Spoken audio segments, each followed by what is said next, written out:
excited to actually be joined through Zoom right now by the World Vision National Director, Grant Bayldon. It's so awesome to have you, and also to hear that there's been this open letter that's been sent to the New Zealand government about the situation in Ukraine, and that the government could be doing more. Kia ora, Eloise and Josh. Thanks for having me here. Yeah, the open letter's just gone to the Minister of Immigration, Minister of Foreign Affairs, and of course the Prime Minister, asking for New Zealand to urgently relook at its response to the Ukraine crisis. So far, we've had a few small things from the government, but really not enough. So this is the Ukrainian community in New Zealand, and a lot of international NGOs like World Vision, who are working in Ukraine and around the borders there, coming together to say it's really time for the government to step up its efforts in some key ways. Yeah, so let's talk about this, because people would have heard in the news that that the government had done things, that we've put sanctions on Russia, and that we did give some aid. I see in the letter that you've asked for the New Zealand government to commit to $20 million instead of $2 million. Can you tell us a little bit about why you would like to see so much more money given? Yeah, that's right, Josh. The response we've seen so far from the New Zealand government, $2 million, is really tiny. It's small compared to what New Zealand has committed in other emergencies. And we've got to remember the scale of this, that it's the biggest refugee crisis, of course, since the Syria war started. Biggest refugee crisis in Europe since the Second World War, predicting up to 5 million people. And really, we're saying to the New Zealand government that you can't leave Ukraine's neighbours to bear all of the responsibility for welcoming in, resettling, caring for millions of refugees. That really New Zealand, as part of the international community, needs to play its part. And what we see as the minimum next step for New Zealand, just in terms of funding, is something a lot more like 20 million than like 2 million at the moment. Wow, so that is like a number that you've sort of drawn on compared to other disasters and things that New Zealand Aid has helped out with. And so the 2 million is just really kind of a bit underwhelming, is it? Yeah, that's right. We've seen that New Zealanders are really generous on this. New Zealanders have been stepping up and donating. They've been wanting to help. And really, we want to see the New Zealand government's response reflect the generosity of Kiwis. Right now, we see that it's really out of step with the mood of New Zealanders. Right. Okay, so tell us about the refugee part of the letter. So you've asked for the refugee quota, that it would increase to 4,000 for 2022 and 2023. What is it currently? And what will will there be a special focus on Ukrainian people? Yeah, so this is something that's really important, as you'd expect, for the Ukrainian community in New Zealand. And there's several parts to it. For example, for those who have close family in Ukraine, to be able to bring them here immediately on humanitarian grounds, as well as you said, an increase in the refugee quota. So New Zealand's refugee quota at 1,500 a year, we're asking to be increased on a one-off surge this year, up with an additional 2,500 places for Ukrainian refugees. So this is in line with what we've called for around other refugee disasters, things like, the Syrian war and others that we've seen around the world, to say that, again, New Zealand has a part to play in getting people to safety and helping them to restart their lives. And 4,000 people seems like a drop in the ocean when you consider 5 million displaced Ukrainian people. So, yeah, I do have to agree. Yeah, that's right. It's one of those things that we can't do everything, but that doesn't mean that we shouldn't do anything. Yeah. There's that analogy that if you're walking past a house that's on fire, you don't say, well, there's 10 people in there, I can't save them all, I can only save one or two, I'm going to walk on by. You do what you can, and that's what New Zealand can do here.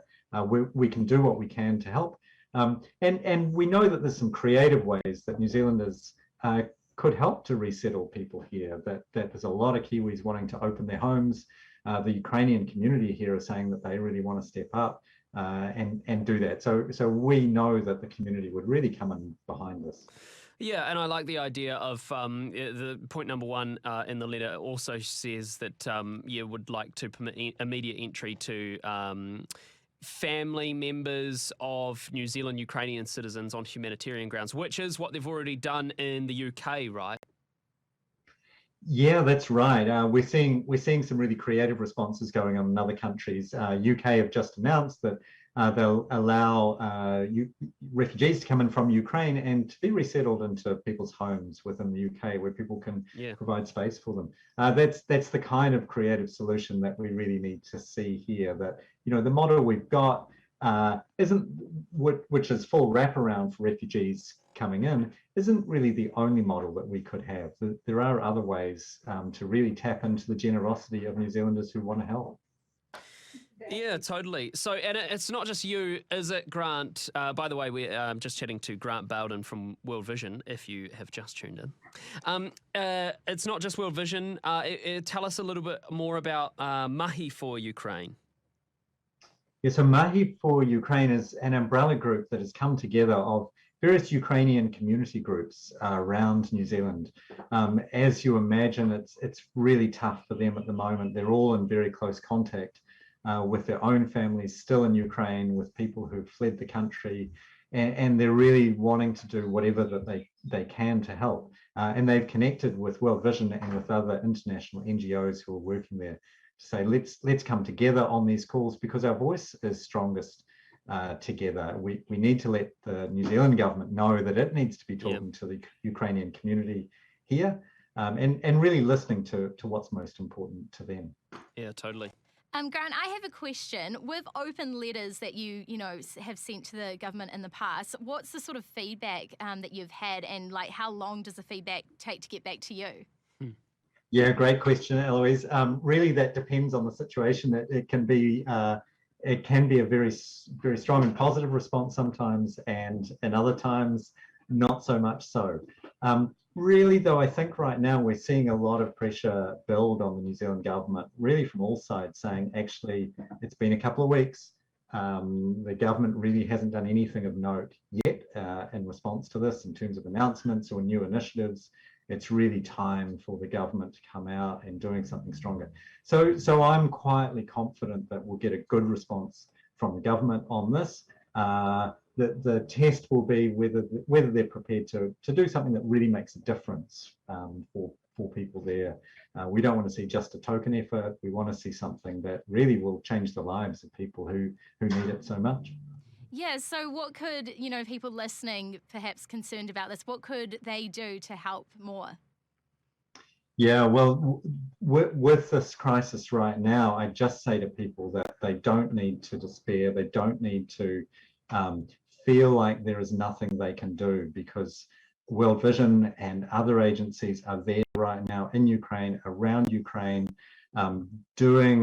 we have people there doing the work, and people have an opportunity to do something really meaningful to help, which is donate to World Vision, donate to one of the agency appeals. And your support and the love that you want to send will turn into really practical things that people need right now, into tents, into hot food, into care for children who are fleeing. We don't need to give up. And when we see the people who are crossing on the borders at the moment, we don't see that we see they haven't given up. They are still determined. They're still, they're working to get their families to safety. And I think that's the attitude that we can take too. There is something that we can do here. There is a banner that you can find right on the World Vision homepage there, worldvision.org.nz, if you would like to help in that very practical way. Thank you, Grant Bayldon, National Director of World Vision, for joining us today. We really appreciate it. And well done on writing this letter. We hope that it ends up that you are satisfied with the answer. Thank you, Josh, and thanks, Eloise. And yeah, look, New Zealanders have been so generous and continue to be in these situations, and I'm pretty confident that the government will see that and respond likewise. We're really hoping they will. Is there something we can do? Like, can people share the letter, or is that helpful, or is it? Yeah, absolutely. The letter is available. It's on our website there, and people can message. So the key decision makers on this, it cuts across those three government ministers. It's the Prime Minister, it's the Minister of Immigration, and it's the Minister of Foreign Affairs. All of those people are contactable. They serve us. They represent us as our representatives. So if people want to reach out and get in touch with those ministers, we'd love to have that support. Okay, there you go. So you can help out in multiple ways here. You can donate at worldvision.org.nz, plus share the letter. You can find that at the same place. Grant, thanks so much for your time. Thank you, Josh. Life FM's afternoon show with Kumi and Coops.